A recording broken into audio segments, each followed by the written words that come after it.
Hello guys, मेरो भिडियोमा स्वागत छ।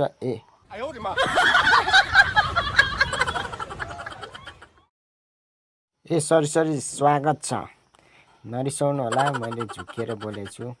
आज त्यस स्कुलबाट आइसकेपछि म गएँ आलुचा खानलाई। आलुचाको बोटमा चाहिँ लटरम्म फलेको रहेछ, बब्बाल रहेछ, तर झुप्पा रहेछ, तर मान्छेको रहेछ क्या यो।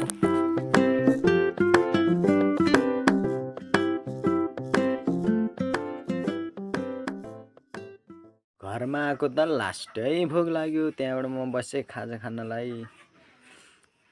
मस्त खाजा खायो, भोक लाग्यो, तालमा एक घुटको पानी खायो। तपाईँहरूलाई पनि खानु मन लाग्यो तर म दिन्न। ड्याडी मम्मीले चाहिँ फेरि यता तरकारी लिएर आउनु भएछ। मलाई मनपर्ने काँक्रो र मुला, गोलभेडा र यसको नाम यो डल्लो के हो थाहा भएन, क्याप्सिकम होला। क्याप्सिकम हो। त्यसपछि यो चाहिँ तपाईँहरूको जस्तै रहेछ। त्यसपछि बसेँ म काँक्रो खान। काँक्रो चाहिँ लास्टै मिठो थियो, तर तपाईँहरू मसँग हुनुभयो भए म पनि तपाईँहरूलाई पनि दिन्थेँ।